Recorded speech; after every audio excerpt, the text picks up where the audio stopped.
Our next speaker for the day will be Mr. Bhaskara Bharati. Mr. Bhaskara Bharati is presently the Secretary, Rajaji Center for Public Affairs, Chennai, a prominent organization engaged in organizing mass awareness programs. An income tax officer by profession, Mr. Bhaskara Bharati conducts classes for IAS aspirants in various institutions like the Periyar IAS Academy and the Manidaneyam Arakattalai. He is also a guest faculty at the Shastra University. He has participated in various TV channels in career counseling programs like Adutha Ilakku in Kalaignar News. He has completed over 500 episodes on Mahabharata and management principles on Makkal TV. He has also taken a series of classes on practical meditation. Mr. Bhaskara Bharati has authored 2 books. The first book is One Step Ahead, that addresses modern management concepts and day-to-day life. The other is an authentic English translation of Tamil's gift to the world, the Tirukkural. He is a keen participant in various Pattimandrams, Kaviyarangam, debates and discussions on social and national issues. Mr. Bhaskara Bharati has written and directed many short plays and a full-length stage play. His Vallamai Tharayo won Best Different Play Award in the drama competition conducted by Ten India Nadigar Sangam in 2001. Please put your hands together for Mr. Bhaskara Bharati. Good evening. Whoever feels it is really a good evening can join me. Good evening. Thank you so much. In fact, this morning I was on Kalaignar News on live show. It was a live show this morning. And I was talking about preparations for Group 4 examinations, TNPSC. And for the first time in the history of Tamil Nadu, more than 12 lakh youth are going to appear for a competitive examination. For the first time ever in the history of Tamil Nadu it has happened. And almost 12,40,000 candidates are appearing for the examinations, which is going to take place on 8th, this Saturday. And in this connection, actually, I have been traveling all over Tamil Nadu, right for the past 1 month or so. And what is strikingly visible, what is strikingly so obvious, actually, everywhere I go is this. In India, and in Tamil Nadu in particular, education has spread, knowledge has shrunk. This is what is happening in this country. Education is really spreading like anything. It has really spread, yes. But the knowledge level is too low. It's very pathetic, really. And I'm telling you out of my own experience. Why is it so? Hey, people in the back, please. ஒரு சின்ன நாடு சரிங்களா, ஒரு கதை தான். இந்த கதைக்கு நான் தான் காப்பரேட் வச்சுருக்கேன். ஒரு சின்ன நாடு, அந்த நாட்டில் நிறைய பயிர் விளையிறதுங்க சரிங்களா, ஏராளமான பயிரெலாம் விளையிறது. அப்படி விளையக்கூடிய அத்தனை பயிர்களையும் மிகப்பெரிய பயிர் எது? பயிர்னா தெரியுமா? கிராப் சரிங்களா. எது மிகப்பெரிய பயிர் அப்படின்னு பார்த்தீங்கன்னாக்கா அந்த நாட்டை விளையிறதுல சுண்டைக்காய். மீதெல்லாமே அதோட சின்னது தான். நம்ம ஊரில் எப்படி பரங்கிக்காய், பூசணிக்காய் அந்த மாதிரி பெருசாக இருக்கோ அந்த மாதிரி அந்த ஊரில் ரொம்ப பெருசு அந்த நாட்டில் சுண்டைக்காய் தான். இருக்கிறதுலே பெருசு சுண்டைக்காய் தான் சரிங்களா. அந்த நாட்டில் என்ன பண்ணாங்க, நம்முடைய ரெஸ்பெக்டட் நம்ம பரமேஸ்வர் சார் மாதிரி அங்கே ஒருத்தர், அவர் இதே மாதிரி ஒரு ஈவெண்ட் ஆர்கனைஸ் பண்ணிவிட்டு பேசுகிறதுக்கு என்ன பண்ணார், இப்போ நம்ம தமிழ்நாட்டிலேருந்து ஒருத்தர் கூப்பிட்றாரு. அவர் ரொம்ப பெரிய கில்லாடி, அவர் தமிழில் ரொம்ப பிரமாதமான ஆள், ரொம்ப நல்லா எழுதக்கூடியவர், பேசக்கூடியவர், இஸ் ஆல்மோஸ்ட் லெஜெண்டரி ஃபிகர்னு வச்சுங்களேன். அவர் கூப்பிட்டு பேச சொல்கிறாங்க அங்கே. ஸோ இவர் இங்கேருந்து பிரமாதம் போயிட்டார். நார்மலாக தமிழ்நாட்டிலேருந்து யாராவது ஃபாரின் கூப்பிட்டா ஓடி போயிடுவாங்களா, அந்த மாதிரி அவரும் போயிட்டார். பேச கூப்பிட்டாங்களேன்னு சொல்லிட்டு ஓடி போயிட்டார். அங்கே போனப்போ என்ன ஆச்சு, அந்த நாட்டில் it was really very good meeting. நிறைய பேர், ரொம்ப எக்கச்சக்கமான கூட்டம், பிரம்மாண்டமான அரேஞ்ச்மெண்ட்ஸு. இவரை மாலமுறையோட தாரைத்தப்பளோட ஆட்சின்னு போய் அங்கே உட்கார வச்சுட்டான் மேடையில். உட்கார வச்சுனே ரொம்ப பயங்கர சந்தோஷமாயிட்டார் இவர். நம்ம தலைவர் இருக்கார், அவர் ரொம்ப சந்தோஷமாயிட்டார். அவர் நார்மலாகவே கொஞ்சம் கூட்டத்தை பார்த்து சந்தோஷமாயிடுவார், மைக்கை பார்த்து இன்னும் சந்தோஷமாயிடுவார். நிறைய பெரிய மாலையெல்லாம் போட்டு எல்லாம் பண்ணி விட்டான். அப்புறம் ஒரு கஸ்டமரே அவர் ஒரு இன்ட்ரடியூஸ் பண்ணி விடணும் இல்லையா, எல்லாருக்கும் ஆடியன்ஸுக்கெல்லாம் இன்ட்ரடியூஸ் பண்ணி விடணும் இல்லையா. அதுக்காக அந்த நாட்டை சேர்ந்தவர் வர்றார். அந்த நாட்டை சேர்ந்தவர், அந்த நாட்டை பற்றி உங்களுக்கு முதலே தெரியும் இல்லையா, அங்கே இருக்கிறதுலே பெரிய கிராப் எதுன்னா சுண்டைக்காய் தான் அந்த நாட்டில் சரிங்களா. அந்த மாதிரி ஒரு நாடு. இவர் வந்தார், இவர் பேசுகிறார், இவர் அறிமுகப்படுத்துகிற பேசுகிறாரு. இவர் ரொம்ப பெரியவர், நிறைய எழுதியிருக்கார், நிறைய பேசியிருக்கார், நிறையா பாடியிருக்கார், நிறையா ஆடியிருக்காரு, ரொம்ப நல்லவர், வல்லவர். சுருக்கமாக சொல்லணும்னா இவர் ஒரு சுண்டக்காய் அப்படின்ட்டான். எல்லாம் சொல்லிவிட்டு சுருக்கமாக சொல்லணும்னா இவர் ஒரு சுண்டக்காய் அப்படின்ட்டான். இன்னும் இவருக்கு பயங்கர கோவம் வந்துருச்சு இவருக்கு. ரொம்ப கச்சாமச்சான் கத்த ஆரம்பிச்சிட்டார். சாதாரணமாக இப்படி தான் கத்துவார் மேடையில் பேசும்போது. அவர் இன்னும் ரொம்ப கோவம் வந்துடுத்து அவருக்கு. உடனே அவர் என்ன பண்ணிட்டார், இறங்கி வேகமாக நடந்து போக ஆரம்பிச்சிட்டார். உடனே இவருக்கு என்ன நடக்குதுன்னு இவருக்கு ஒன்றும் புரியல. நான் தான் தப்பாக சொல்லிட்டோமோ அப்படின்னு சொல்லிட்டு என்ன சொன்னார், நான் எது சொன்னாலும் மன்னிச்சிடுங்க, நாங்கள் ஒத்துக்கிறோம், நீங்கள் சொண்டக்கா தான், நீங்கள் சொண்டக்கா தான், நீங்கள் சொண்டக்கா தான் கத்துறாருங்க. என்ன நடந்தது அப்படின்னா, அவங்களுக்கு சுண்டைக்காயை விட பெரிய காய் இருக்குன்னு அவங்க பார்க்கல இது வரைக்கும். இதோட பெரிய காய் கத்திரிக்காய் விட பெருசாக இருக்கும், பறையங்காய் விட பெருசாக இருக்கும், பூசணிக்காய் பெருசாக இருக்கும். இதெல்லாம் அவங்களுக்கு தெரியல. ஸோ தெரியாததுனால என்ன ஆச்சுன்னா, சுண்டைக்காய் தான் பெருசாக நம்பிட்டு இருக்காங்க. நம் நாட்டில் மக்கள் இப்போது அப்படித்தான் சிறியதைத்தான் பெரியது என்று பார்த்து ஏமாந்து கொண்டு இருக்கிறார்கள். அதான் நடந்துட்டு. அதுதான் நம்முடைய அறியாமை. சுண்டைக்காய்களையே பரங்கைக்காய்களாகவும் பூசணிக்காய்களாகவும் நாம் பார்த்து கொண்டிருக்கிறோம். இதுதான் நடந்துகிட்டு இருக்கு, வேற ஒன்றுமே இல்லை. ஒன்றுமே இல்லை. பெரியோரை வியத்தலும் இளமே, சிறியோரை இகதல் அதனினும் இளமேங்கிறார் கணியன் பூங்குன்றனார். யாரை பார்த்தும் ஐயோ இவ்வளோ பெரிய ஆளா அப்படின்னு பார்த்து வைக்கிறதே இல்லையா. I tell you my friends, ஏறத்தாழ 2200 ஆண்டுகளுக்கு முன்பு எழுதப்பட்டது, இப்போ இல்லை. 2200 ஆண்டுகளுக்கு முன்பு எழுதப்பட்டது. பெரியோரை வியத்தலும் இளமே.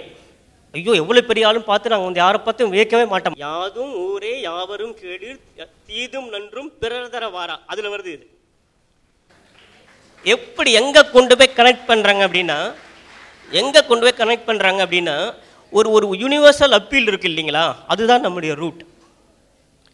நான் தமிழன் என்பதிலோ, திராவிடன் என்பதிலோ, நான் ஆரியன் என்பதிலோ நம்முடைய ரூட் இல்லை. நம்ம ரூட் எப்படின்னா, காக்கை குருவி எங்கள் ஜாதி, நீள் கடல் மலையும் எங்கள் கூட்டம், நோக்கும் திசையெல்லாம் நாம் என்று வேறில்லை, நோக்க நோக்க களியாட்டம்னு ஜெயவேரிகை கொட்டலாம் இல்லையா பாரதி, அதில் இருக்கு. நம்ம ரூட் அங்கே இருக்கு. நம்ம ரூட் இங்கே இல்லை. நம்ம ரூட்டு சென்னையில் இல்லை, நம்ம ரூட்டு தமிழ்நாட்டில் இல்லை, நம்ம ரூட் இந்தியாவில் இல்லை. மகாகவி பாரதி என்ன சொல்கிறான் அப்படின்னா, மண்மீதுள்ள மக்கள் பறவைகள் விலங்குகள் பூச்சிகள் புல் பூண்டு மரங்கள் யாவும் என் வினையால் இடும்பை தீர்ந்து இன்புட்டு அன்புடன் இறங்கி வாழ்ந்துடல் வேண்டும் அப்படிங்கிறான் பாரதி. தமிழெல்லாம் கிடையாது. எல்லாத்தையும் தாண்டி எங்கேயோ போகிறேன். தமிழ்நாடு இந்தியாங்கெல்லாம் மறந்துடுங்க அப்படிங்கிறான். நம்முடைய ரூட் அங்கே தான் இருக்குது. நம்முடைய வேர் எங்கே இருக்கிறது அப்படின்னு கேட்டிங்கனாக்க, நான் ஒரு தமிழன் என்பதிலையோ, நான் ஒரு இந்து என்பதிலையோ, நான் ஒரு இந்தியன் என்பதிலையோ, நான் ஒரு மனிதன் என்பதிலையோ கூட இல்லை. அதனால தான் காக்கை குருவி எங்கள் ஜாதின்னு பேச முடிகிறது. This is what is all about Gandhian philosophy. இதுதான் காந்தியன் ஃபிலாசபி. காந்தியன் ஃபிலாசபி பற்றி வரும்போது, Gandhi himself says there is nothing that I have originated. இது மகாத்மா காந்தியினுடைய அவருடைய வார்த்தைகளை சொல்கிறேன். when I speak of truth, when I speak of non-violence, it is nothing that I have originated myself. You can find them in abundance in our own scriptures. இதெல்லாம் நம்முடைய சாஸ்திரங்களை நீங்களே பார்த்துக்கலாம், நான் சொன்னது இல்லை. See, what is the difference between science and anything else? எது அறிவியல், எது அறிவு இல்லை, என்ன ஒரு பேசிக் difference? Very simple my friends. Suppose toss up A coin, ஒரு காயின் எடுத்து டாஸ் பண்ணுறீங்க, போட்டிங்களா, போயிட்டு கொஞ்சம் நேரம் கழிச்சு அது கீழே வந்தே ஆகணும். Say yes or no? Yes. ஏன் அது வரணும்? எக்ஸலண்ட். யார் கண்டுபிடிச்சா? நியூட்டன் கண்டுபிடிச்சா. ஆனால் நியூட்டன் கண்டுபிடித்து முன்னாலே அப்படி நடந்ததா இல்லையா? சொன்னது வேணா நியூட்டனாக இருக்கலாம், சரிங்களா? But even before Newton it was there in existence. So what we call Gandhian philosophy has been in existence ever since mankind really appeared on the earth. முதலாக எப்போது ஒரு உயிரினம் வந்ததோ அப்போவே காந்தியன் philosophy வந்துடுச்சு. அதுக்கப்புறம் வரல. ஒரு புவியீர்ப்பு விசை தத்துவத்தை உங்களால் எப்படி நியூட்டனுடன் தொடர்புபடுத்தி பார்க்க முடியுமோ அப்படித்தான் காந்திய தத்துவத்தை காந்தியுடன் தொடர்புபடுத்தி பார்க்க முடியுமே தவிர, காந்தியை விடவும் காந்தியம் உயர்ந்தது. பாரதியை விடவும் பாரதியின் பாடல்கள் உயர்ந்தவை. எஸ், இதை விட அது உயர்ந்ததாக இருக்க முடியும், அதை விட தாமதம் இருக்கவே முடியாது, இல்லைங்களா?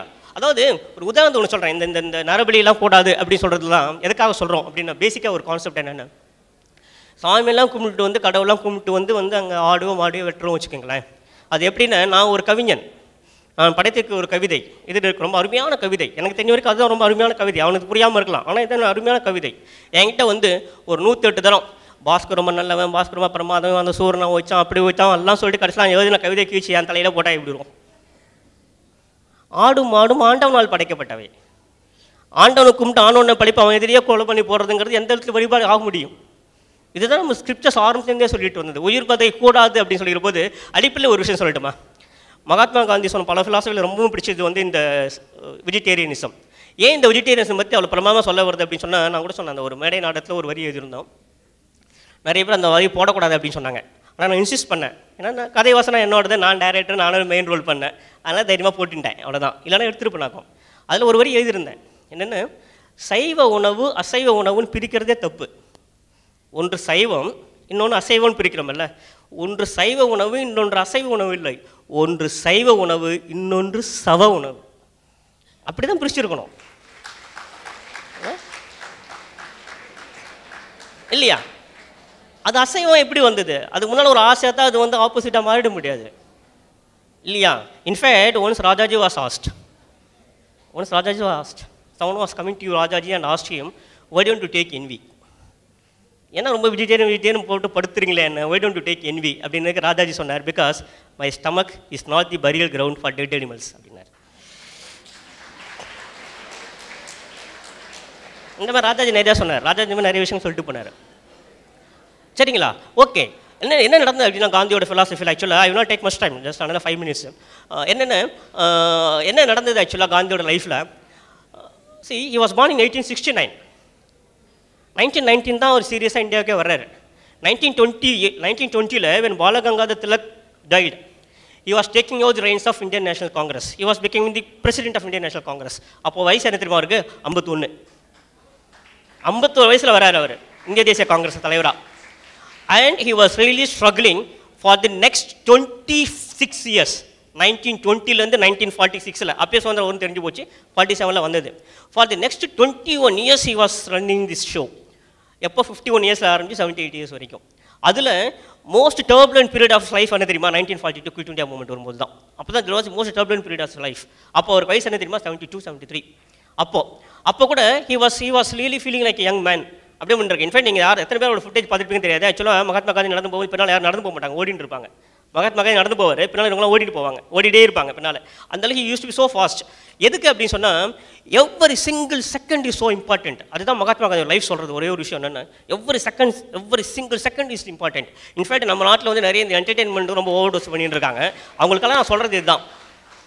நிறைய என்டர்டெயின்மெண்ட் படிச்சுட்டு இருக்காங்க தமிழ்நாட்டில், இந்தியாவில் எல்லாம். ஆக்சுவலாக வந்து தேவையே இல்லை. ஏன்னு தெரியுமா? ஒரு முக்கியமான ஒரு விஷயம், யாருக்கெல்லாம் நிறைய பேர் என்னென்ன, எனக்கு பொழுது போகலை அதனால டிவி பார்த்துட்டு இருக்கேன், பொழுது போகலை சினிமாவுக்கு போகிறேன். I tell you my friends, யாருக்கெல்லாம் பொழுது போதவில்லை என்று சொல்கிறார்களோ அவர்களெல்லாம் வாழ்க்கையில் வெற்றி பெறுகிறார்கள். பொழுது போதவில்லை என்று சொல்கிறவர்களெல்லாம் வாழ்க்கையிலே வெற்றி பெறுகிறார்கள். பொழுது போகவில்லை என்று சொல்கிறவர்களெல்லாம் மிக அநியாயமாக தோற்று போகிறார்கள். பொழுது போதவில்லை என்கிறவர்கள் வெற்றி பெறுகிறார்கள், பொழுது போகவில்லை என்பவர்களெல்லாம் மிக அநியாயமாக தோற்று போய்விடுகிறார்கள். அது ஞாபகம் வச்சுக்கணும். அதுதான் காலத்தில் மிக முக்கியமான ஒரு விஷயம். இன்ஃபேக்ட் இன்னும் பல விஷயங்கள் காந்தி ஃபிலாசபி பற்றி சொல்லணும். இன்ஃபேக்ட் அதுக்கு முன்னால் ஒரு 2-3 விஷயம் என்னென்ன. In fact till this tea break I thought I was almost misfit over here. But இந்த டீ பிரேக்கு அப்புறம் ப்ளீஸ் கிட் இந்த டீ பிரேக்கு அப்புறம் ஈக்குவாலிட்டி பற்றி டாக்டர் பேசுனதுக்கு அப்புறம் பெரியவர் வந்து இப்போ சந்தியாவந்தனம் பற்றி எல்லாம் பேசுனதுக்கு அப்புறம் இன்ஃபேக்ட் ஐ தாட் ஓகே, எனக்கு நான் இங்கே வந்து இருக்கல, இந்த மாதிரி ரொம்ப பிரயோஜனமாக இருந்தது, ரொம்ப நல்லா இருந்தது. இன்ஃபேக்ட் இங்கே பேசுகிற பல விஷயங்கள் உங்களுக்கு வந்து கொஞ்சம் அவுட் ஆஃப் சார்ட்ஸ் மாதிரி இருந்திருக்கும். Particularly for youth. என்ன இப்போ யோகா பற்றி சொல்கிறது, சந்தியாவந்தனம் பற்றி சொல்கிறது, பிராணாயாமா பற்றி சொல்கிறது, இதெல்லாம் வந்து நமக்கு தேவையான விஷயமா இல்லையோ அப்படின்னு தோணும். தயவுசெய்து அப்படி நினச்சிக்காதீங்க. Actually kindly keep them deposited in your minds. பின்னால் ஒரு நாள் மிக நிச்சயமாக தேவைப்படும். என்ன தெரியுமா, பல சமயங்களில் நம்ம படிக்கிறதும் நம்ம கேட்குறதும் அது எல்லாமே சரின்னு நினச்சிட்டு இருக்கோம். அப்படி இருக்கிறது வாய்ப்பே இல்லை. என்ன தெரியுமா, ஒரு சின்ன ஒரு கதை அத்தனை நான் முடிச்சுக்கிறேன். ஒரு சின்ன ஊர் சரிங்களா, அந்த ஊரில் வந்து முத்து அப்படின்னு ஒரு பையன் சரிங்களா. இந்த பையனுக்கு என்னென்ன வண்டி ஓட்டுறோம், மாட்டு வண்டி எத்தனை பேர் பார்த்துருக்கீங்கன்னு தெரியாது. மாட்டு வண்டி ஓட்டுறது அவனோட தொழில். அவன் மாட்டு வண்டி ஓட்டல அவனுக்கு வந்து he had so much of pride. இது பண்ணுறதில்ல, அவன் பெரிய கர்வமே கூட, ஒரு ஆணவம் மமதையெல்லாம் கூட இருந்தவனுக்கு. என்ன காரணம் அப்படின்னா, இந்த மாட்டு வண்டியை எந்த வீட்டில் கேட்கலாம் அந்த வீட்டில் கொண்டு விட்டுருவான். அந்த வீட்டில் இருக்கிற எல்லா பொருட்களையும் ஏற்றிக்கிட்டு அதுக்கப்புறம் மனுஷங்களாம் ஏறி உட்காந்ததுக்கப்புறம் இந்த வண்டி கிளம்பணும். ஆனால் யார் சொன்னாலும் அந்த வண்டி கிளம்பவே கிளம்பாது. இவன் அது மேலே ஏறி உட்காந்துட்டு ஹேன்னு சொல்லணும், அப்போ தான் வண்டி கிளம்பும் சரிங்களா. அது வரைக்கும் எவ்வளோ பேர் சொன்னோம். இதுக்காக நிறைய பேர் பந்தயம்லாம் கட்டியிருக்காங்க அவங்ககிட்ட வந்து. ஆனால் யாராலையும் ஒன்றும் பண்ண முடியாது. இவன் ஏறி ஹைன்னு சொன்னால் தான் அந்த மாட்டு வண்டி போகும். சரிங்களா? இதெல்லாம் உனக்கு பயங்கரமான ஒரு ஆச்சரியம், ஒரு என்னென்னா ஒரு பெரிய பெருமிதம் உனக்கு. இது மாதிரி இருக்கும்போது அந்த ஊரில் ஒரு மேரேஜ், அதுவும் டவுனில் நடக்கிறது. அதுவும் அந்த ஊரில் பெரியவர் அவர் என்ன பண்ணிட்டார், டவுனில் மேரேஜ் வச்சுட்டு இவங்க எல்லாரும் பஸ் வச்சு அழைச்சின்னு போகிறார் மேரேஜுக்கு. அப்படி வச்சுக்கும் போது பஸ் வந்துடுது ஊருக்கு, எல்லாரும் ஏற்றின்னு போகிறாங்க. அப்போ இவரையும் கூப்பிட்டாங்க. கல்யாணம் இவர் தான் அந்த ஊருக்கு பயங்கரமாக ஒரு விஐபி. இவர் அந்த ஊரில் என்னங்கிறது ரொம்ப தூரம் தள்ளி இருக்கு, பஸ் பிடிக்க போனோம். ஸோ இவரோட மாட்டு வண்டி தான் அங்கே ஒரே ஒரு மோட் ஆஃப் டிரான்ஸ்போர்ட். ஸோ இவனுக்கு ஏகப்பட்ட மரியாதை. நம்ம ஊரில் வந்து ஒரு பஸ் முதலாளிக்கு இருக்கக்கூடிய ஒரு அல்லது ஒரு என்ன சொல்லுங்கள், ஒரு கார் வச்சுருக்க ஒரு பெரிய பணக்காரனுக்கு 20 வருஷம் முன்னாடி என்ன மரியாதை இருந்ததோ அந்த மாதிரி மரியாதை அவனுக்கு. ஸோ என்ன பண்ணால் கல்யாணத்துக்கு எல்லாரும் கூடுவாங்க, இவனை கூப்பிட்டாங்க. இவனு போய் உட்காந்துட்டான். புதுசாக பஸ்ஸில் போகிறான், அது வரைக்கும் அவன் பஸ்ஸில் போனதில்லை. ஸோ பஸ்ஸில் புதுசாக போகிறவங்களாம் என்ன பண்ணுவாங்க தெரியுமா, லாஜிக் என்ன தெரியுமா, டிரைவர் சீட் பக்கத்தில் உட்காருவாங்க. அந்த மாதிரி இவன் டிரைவர் சீட் பக்கத்தில் உட்காந்துட்டான். யார், நம்ம முத்து உட்காண்டான். அதான் இந்த கதையோட ஹீரோ. அது போய் உட்காந்துட்டாரு. ஸோ எல்லாரும் ஏறிட்டாங்க, கல்யாணத்துக்கு போகிறவங்களாம் ஏறிட்டாங்க. இப்போ பஸ்ஸு கிளம்பணும். ஒன்று அந்த ஊருக்கு பெரிய ஒருத்தர் வராரு, எல்லாம் சுற்றி பார்த்துட்டு போப்பா கிளம்பா அப்படின்னாரு. உடனே டிரைவர் வந்து உட்காந்துட்டான் பஸ்ஸில். வந்து உட்காந்தோடனே பஸ் ஸ்டார்ட் பண்ணுறான். இக்னிஷன் போட்டு ஸ்டார்ட் பண்ணுறான். வண்டி என்னது நின்று போச்சு, போகல. ஆஃப் பண்ணிவிட்டு திரும்பவும் போடுறாரு, திரும்ப நின்று போச்சு. 2-3 தடவை பண்ணுறான், வண்டி ஸ்டார்ட் ஆக மாட்டேங்குது. பக்கத்தில் இருக்கிற முத்துவுக்கு பயங்கர சிரிப்பு, ஊந்து சிரிக்கிறான் அந்த பையன். அந்த ஊரில் இருக்கிற அந்த பெரியவருக்கு பயங்கர கோபம். ஒரு கல்யாணத்துக்கு போகிறோம், நல்ல விஷயத்துக்கு போகிறோம், இந்த மாதிரி ஆகிடுச்சு, இந்த மாதிரி பஸ்ஸு கிளம்ப மாட்டேங்குது, இப்போ வேறு இந்த பையன் வேறு ஊந்து சிரிக்கிறானேன்னு சொல்லிட்டு எதுக்கடா சிரிக்கிறான்னு கேட்குறாரு இங்கேருந்து. சொல்கிறார், ஐயா உங்களுக்கு ஒன்றும் விஷயமே தெரியல, இப்போ கிளம்ப சொல்லுங்கள், கிளம்ப வண்டி அப்படிங்கிறாரு. என்னடா பண்ண போகிறேன், இப்போ கிளம்ப சொல்லுங்கள் அப்படிங்க. சரின்னு சொல்லிட்டு என்ன பண்ணால் இக்னிஷன் போட்டு வண்டி ஸ்டார்ட் பண்ணுறான். பக்கத்தில் உட்காந்து ஹேங்கிறான், வண்டி ஸ்டார்ட் ஆகிடுச்சு. இப்போ ஏன் சொன்னால் வண்டி ஸ்டார்ட் ஆகிடுச்சு. இப்போ என்ன ப்ராப்ளம் கேட்டால், ஆக்சுவலாக அதிலிருந்து இந்த பையனுக்கு பொறுத்த வரைக்கும் பஸ்ஸாக இருந்தாலும் காராக இருந்தாலும் இல்லை ஸ்ரீஹரிக்கோட்டாலேருந்து நீங்கள் ராக்கெட்டாக விட்டால் கூட ஹேன்னு சொன்னால் தான் போகும். அதுவும் இவன் பக்கத்தில் இருந்து ஹேன்னு சொன்னால் தான் போகும் அப்படின்னு டிசைட் பண்ணிட்டான். இது அனுபவ ரீதியாக கிடைத்த அறிவு தான். ஆனால் அனுபவ அறிவு கூட அறியாமையை தருவதற்கு வாய்ப்பு இருக்கிறது. அதனால தான் நம்ம பல விஷயங்கள் என்ன பண்ணியிருக்கோம். இப்போது காசி நகர் புலவன் கேட்கும் உரை தான் காஞ்சியில் இருந்து கேட்க வேண்டும்னு மகாகவி பாரதி எழுதுனான். சரிங்களா? காசி நகர் புலவன் கேட்குறதா காஞ்சிலேருந்து கேட்கணும். அப்போனா என்ன அர்த்தம், அன்றைக்கே பாரதியார் மொபைல் ஃபோனை கண்டுபிடிச்சிட்டாரு அப்படியே சொல்ல முடியும்? ஹைட் ஆஃப் அப்சர்டிட்டி அப்படிலாம் கிடையாது. அது ஒரு கவிஞனோட கற்பனை, அதுக்கு மேலே ஒன்றுமே கிடையாது. சரிங்களா? அதில் அதையும் நம்ம அதான் ஒரு பெரிய what is lacking in this country, what is ailing this country is this. ரொம்ப பெரிய விஷயத்தை ஒன்றுமே இல்லாத விஷயத்தோட சம்மந்தப்படுத்தி இந்த மாதிரி நம்ம அப்போவே சொல்லிட்டோம். அப்படிலாம் இல்லை. எப்போ நம்ம ரூட்ஸ் பற்றி சொல்கிறோமோ அதில் கிரேட் எத்திக்கல் வேல்யூஸ் இருக்குது, டெஃபினட்டாக இருக்குது. அதுதான் நமக்கு ஸ்ட்ரென்த்து ஆக்சுவலாக. ஆனால் அதிலே நிறைய தேவையில்லாத சங்கதிகளும் இருக்குது ஆக்சுவலாக. we are being pulled down by the weight of the superstitions of the past. அதுதான் நிஜம். அது எல்லாத்தையும் நம்ம தூக்கி போட்டே ஆகணும். அதெல்லாம் தூக்கி போட்டுட்டு பாஸ்டில் எது இருக்கோ அது மட்டும், அதனால தான் வேதம் புதுமை செய்வீங்கிறான் பாரதி. இன்ஃபேக்ட் ஒரு சோஷியல் டிரான்ஸ்ஃபர்மேஷன் அப்படி வரும்போது I think it's over. Okay, ஒரு சோஷியல் டிரான்ஸ்ஃபர்மேஷன் எப்படி வர முடியும்? யாருமே சொல்லலை, திருவள்ளுவர் சொல்கிறார் ஒரு சோஷியல் டிரான்ஸ்ஃபர்மேஷன். எல்லாமே தி western countries R believe only in revolutions, they don't believe in transformation as such. But Thiruvalluvar சொல்கிற ரொம்ப அழகாக, தம்மின் தம் மக்கள் அறிவுடைமை மாநிலத்து மண்ணுயிர்க்கெல்லாம் இனிது. எப்படி ஒரு சொசைட்டி வந்து சேஞ்ச் ஆக முடியும் அப்படின்னா ரொம்ப சிம்பிள். நீங்கள் தலைக்கிற பொருட்கள்லாம் போட வேணாம், நீங்கள் உங்கள் வீட்டில் இருக்கிற பிள்ளைங்களை ஒழுங்காக அறிவுடைமையாக பார்த்துக்கோங்க. ஒவ்வொருத்தரும் உங்கள் பிள்ளை, உங்கள் மகன், உங்கள் மகள் உங்களை விட அறிவுடையவர்களாக பார்த்து கொள்ளுங்கள், இந்த மாநிலம் உயர்ந்துவிடும். தம்மின் தம் மக்கள் அறிவுடைமை, மாநிலம் ஸ்டேட் இல்லை, தி வேர்ல்டு.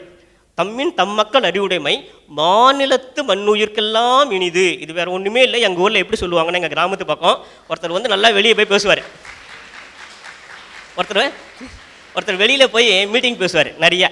என்னென்னா பெரிய சொல்லுங்கள், I'm going to educate the people அப்படின்னு சொல்லிட்டு வெளியே போவார். அப்போது அவர் ஒய்ஃப் சொல்லுவா, முதல்ல உன் பையன் ஒழுங்காக படிக்கிறானா பாரு, then you can educate others. இதைத்தான் ரொம்ப நாகரிகமாக திருவள்ளுவர் இப்படி சொல்கிறார். தம்மின் தம் மக்கள் அறிவுடைமை மாநிலத்து மண்ணுயிர்க்கெல்லாம் இனிது. இங்கே வந்து பெரியவர்களுக்கெல்லாம் சொல்லக்கூடிய செய்திகள் அதுதான். தயவு செய்து நம்முடைய மக்கள் நம்மை விட அறிவுடையவர்களாக இருக்கிறார்களா என்று பார்த்துக்கொள்வோம். அதுதான் மிக முக்கியம். நிறைவாக, பாதைகள் பழுதாக இருந்தால் பாதகம் இல்லை, பாதைகள் பழுதாக இருந்தால் பாதகம் இல்லை. ஆனால் இங்கே பாதங்களே அல்லவா புறையோடி போயின என்பதுதான் ஆர்கனைசரோட வருத்தம். ஆர்கனைசரோட வருத்தம் அதுதான். So before I conclude, I want every one of you to give a big hand to the organisers of this submit.